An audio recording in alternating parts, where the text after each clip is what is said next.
Bismillahirrahmanirrahim. Assalamu alaikum wa rahmatullahi ta'ala wa barakatuh. Que la paix, que la miséricorde, que la bénédiction d'Allah soit sur vous.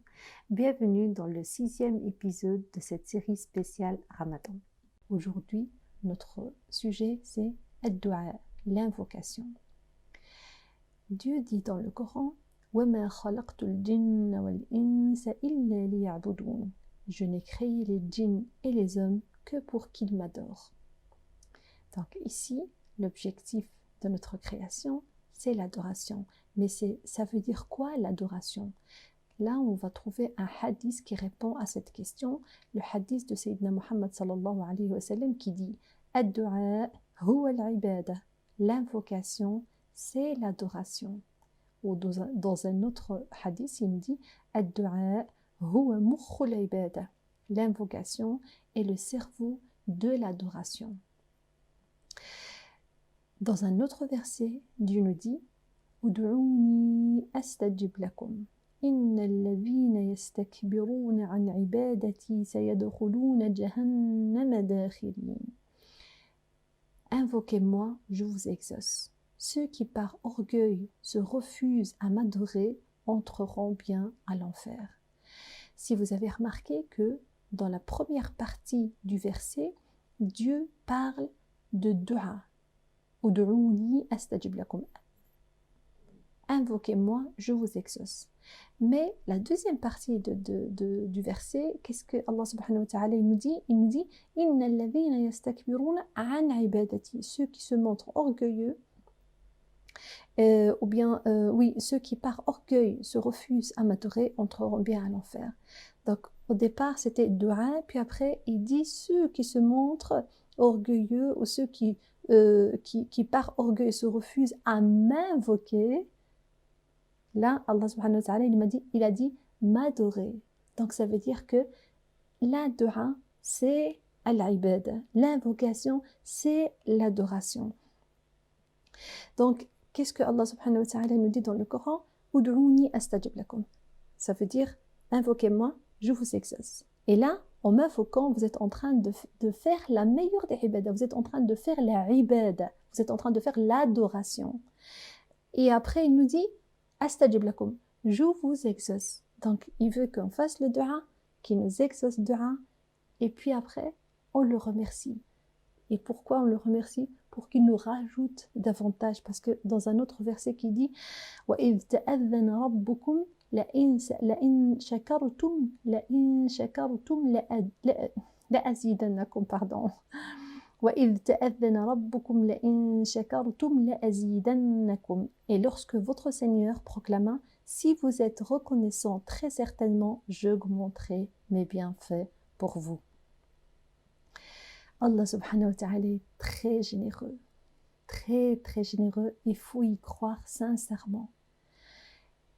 Il ne veut que du bien pour nous. Il nous demande de l'invoquer.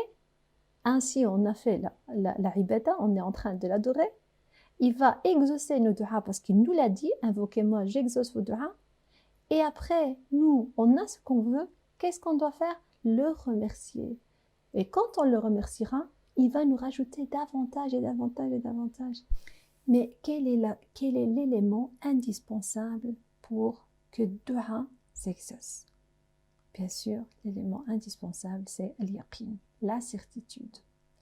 Et je vais vous donner un exemple qui est dans le Coran, d'ailleurs, et dans la sourate de Ali Imran, où Allah subhanahu wa ta'ala nous raconte le récit de Zacharie et Marie, où il dit كلما دخل عليها زكريا المحراب وجد عندها رزقا قال يا مريم أنى لك هذا قالت هو من عند الله إن الله يرزق من يشاء بغير حساب.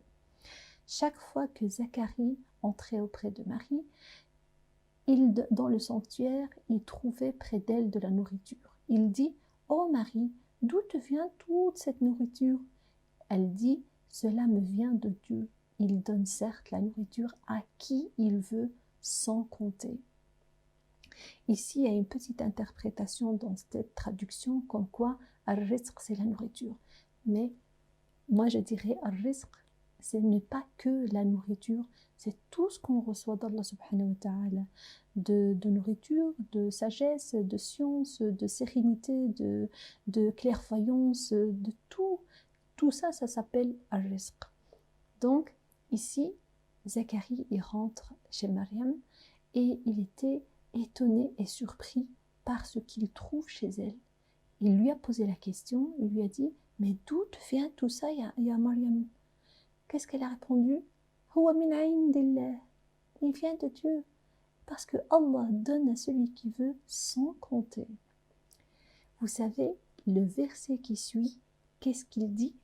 هنالك دعا زكريا ربه قال رب هب لي من لدنك ذرية طيبة إنك سميع الدعاء.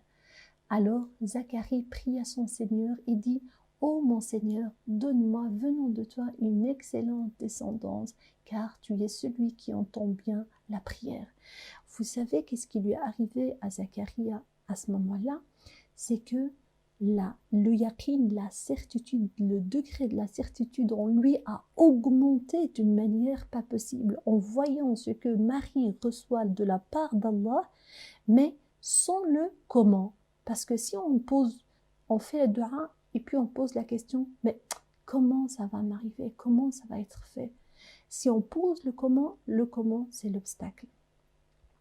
Zacharia, à ce moment-là, il a ce que on comprend d'après les versets, c'est que Zacharia, à ce moment-là, il était âgé. Mais est-ce qu'il n'avait jamais fait d'invocation pour demander à Allah qu'il lui donne une descendance? Bien sûr que non. Bien sûr qu'il avait demandé longtemps la descendance. Mais il paraît qu'à chaque fois que Zacharie fait des invocations pour avoir des descendances, il y a toujours le mot « mais comment » qui se posait dans sa tête.